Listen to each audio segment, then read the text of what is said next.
Nah, kita kedatangan tamu dari mahasiswa TRM. Di sini kita akan ngobrol-ngobrol santai tentang seberapa pentingnya device untuk masuk prodi TRM bersama Nabila. Nabila berasal dari sekolah SMKN 1 Banjarmasin, jurusan DKV. Kita juga bersama Lutfi, berasal dari Pondok Pesantren Al-Hikmah Banjarmasin. Mari kita simak video dalam membagikan pengalaman di teknologi rekayasa multimedia.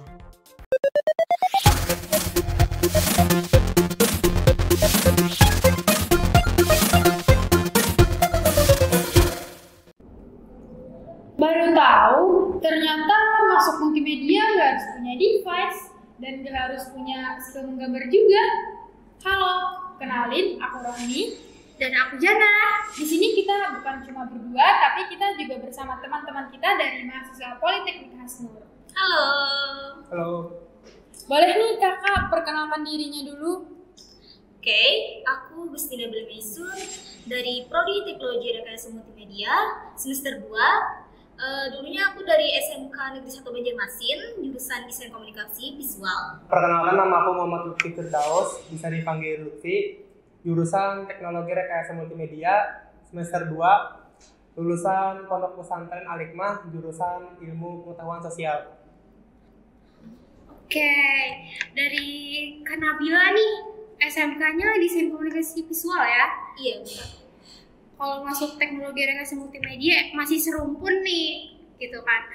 Ada nggak sih perbedaan yang sangat signifikan dari desain komunikasi visual sama teknologi rekayasa multimedia?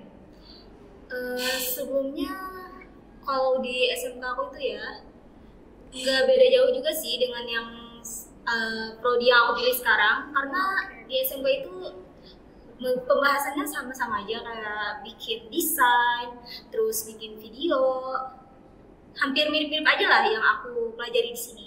Ya hampir-hampir mirip ya.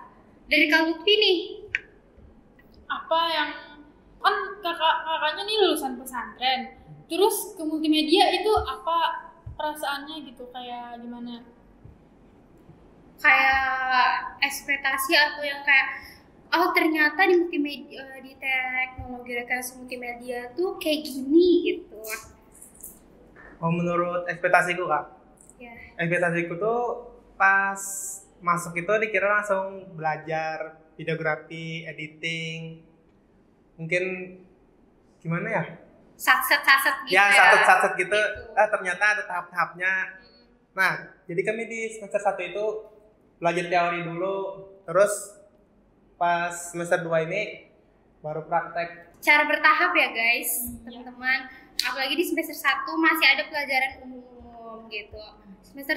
Semester 2 juga masih ada pasti umum ya. Cuman udah di tahap ke prakteknya gitu.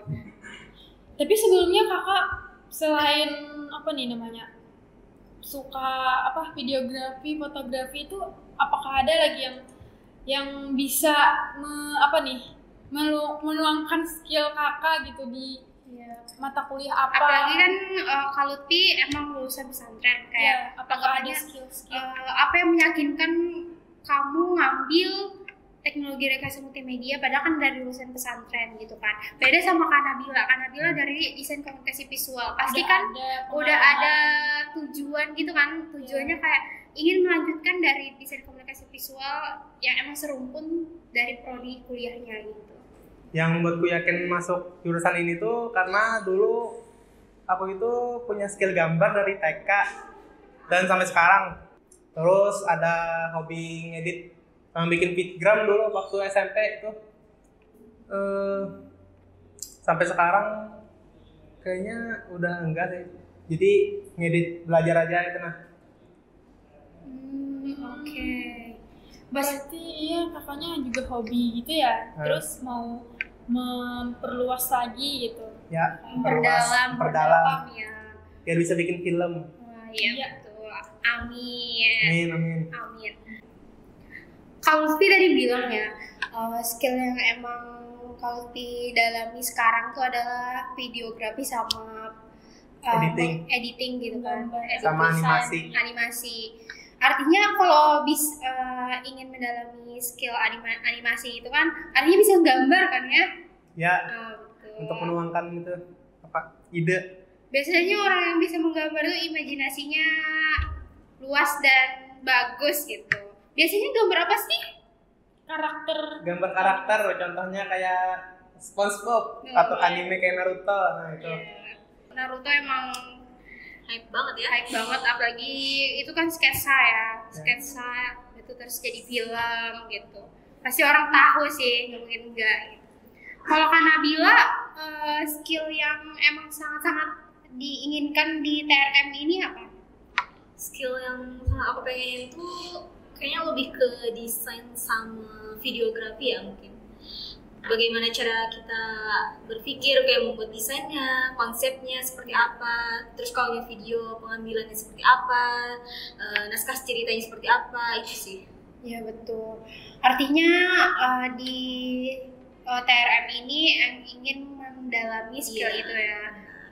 Nggak selalu di videografinya, cuman di awal juga tentang skrip-skripnya kamu juga pengen mempelajari itu.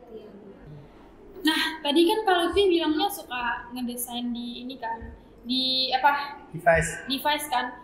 Biasanya kakak menggunakan software apa nih? Kan banyak nih software yang buat ngedesain tuh. Di Figma lah, semenjak belajar di jurusan ini. Sebelumnya, sebelum tahu kenal Figma gitu, sebelumnya ngeditnya di mana? Ngedesain itu Pak? Iya, ngedesain. Sebelumnya nggak pernah ngedesain, lebih nggambar aja itu di kertas. Berarti dari kakaknya menggambar, terus kayak meluapkannya tuh di ini ya? Di Figma aplikasi. Awalnya pastinya di ini dulu ya, di manual dulu. Manual dulu. Biasanya orang membiasakan, jadi kayak terbiasa ide itu nah. Iya betul. Kita kan dari SD sudah biasa menggambar ya guys. Biasanya menggambar, mewarnai gitu. Pasti emang udah familiar sama bahan desain. Maksudnya menggambarnya di situ gitu. Kurang lebih aja gitu. Ya, terus kalau udah yang di kuliah ini bukan terbiasa baru belajar di Figma gitu ya. Nah, tadi kan pertanyaannya kalau masuk multimedia itu nggak harus punya device dan nggak harus punya skill menggambar juga. Nah, jadi gimana nih tanggapan Kak Lutfi? Apakah itu fakta adanya? Kayaknya sih nggak perlu device, karena pas awal daftar itu udah dibilangin disediakan komputer itu di lab, jadi bisa belajar. Jadi nggak harus nih kita punya laptop atau apa gitu yang punya pribadi gitu, tapi bisa menggunakan device yang ada disediakan oleh kampus ini. Gak punya device itu menjadi hambatan kamu selama kuliah ini? Enggak, yang penting pengen belajar gitu nah. Masih bisa aja. Iya betul. Kalau ada niat untuk belajar pasti ada jalannya gitu ya. Betul. Kalau apakah harus bisa menggambar nih? Kayaknya enggak sih. Enggak. Tapi lebih baik belajar menggambar karena itu ada hubungannya dengan jurusan ini, melakukan ide. Betul. Gitu. Apalagi yang emang suka atau emang ingin mendalami tentang skill desainnya gitu. Kalau nggak salah kan emang di multimedia tuh banyak perunkunnya, banyak rangkaiannya gitu kan. Banyak semuanya nggak cuma desain, ada videografi kayak kata kakaknya tadi bilang ya, sama fotografi gitu. Dari Kak Nabila tersendiri kayak gimana tuh tanggapan dari pertanyaan tersebut?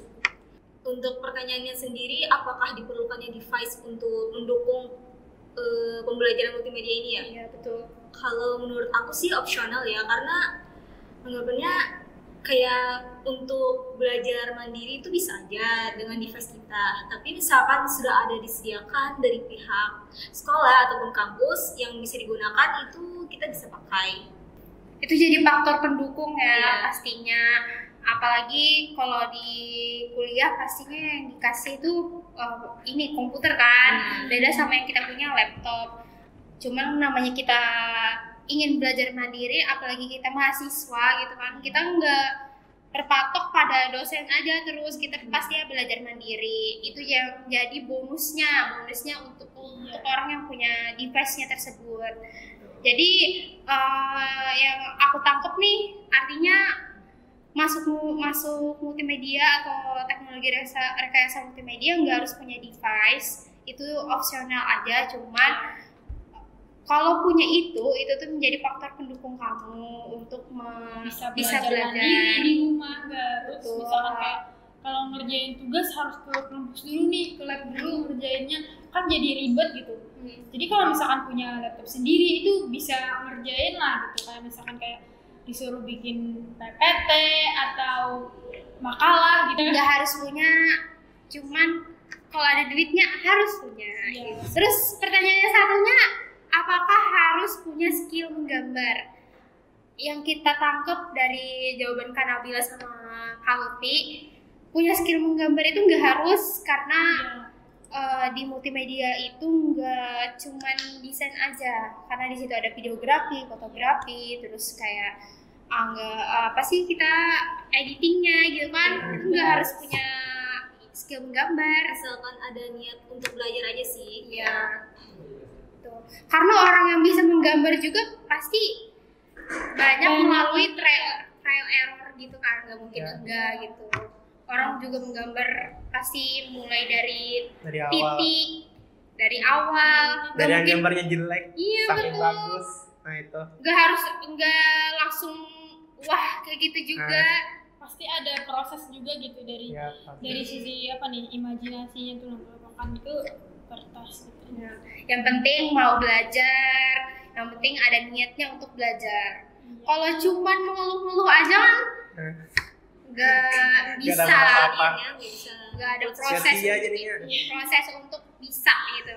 Nggak harus keren kok, yang penting mulai aja dulu, karena namanya juga desain pasti punya ciri khasnya masing-masing mereka. Belajar itu kayak dari mungkin kan kita sudah bisa, tapi kita belajar lagi supaya lebih bisa. Ya, ada evaluasi, ada progres untuk maju terus gitu, bukan mundur. Ini aku punya satu permintaan nih ya. Dari Kak Nabila, adakah kata-kata buat calon mahasiswa atau calon siswa yang ingin masuk DKV atau masuk teknologi rekayasa multimedia? Buat kalian yang ingin masuk multimedia tuh jangan takut dulu ya atau minder, karena di sini kita itu sama-sama belajar dari awal bagaimana cara pembuatan desain ataupun video dan yang lainnya. Nanti diajarin juga kok, jadi jangan khawatir, oke? Semuanya mulai dari nol. Ini dari Kak Lutfi, adakah kata-kata buat calon mahasiswa yang pengen masuk teknologi rekayasa multimedia, cuman dari non DKV? Kalau saran aku sih, kalau kalian emang minat masuk ke jurusan multimedia ini, masuk aja karena kita sama-sama belajar. Contohnya kayak aku ini dari lulusan pondok pesantren kan jauh banget kan, tapi karena ada hobi gambar jadi minat. Jadi kalau kalian punya skill gambar, disarankan masuk aja karena itu akan mengembangkan bakat kalian di dunia digital itu. Multimedia bukan menjadi penghalang ya untuk Kak Lutfi dari lulusan pesantren masuk teknologi rekayasa multimedia. Tepuk tangan dulu dong untuk kakaknya. Jadi teman-teman, sampai sini dulu podcast kita hari ini. Jangan lupa like, comment, and subscribe channel YouTube 12 Pixel. Sampai jumpa di podcast kami selanjutnya. Bye-bye!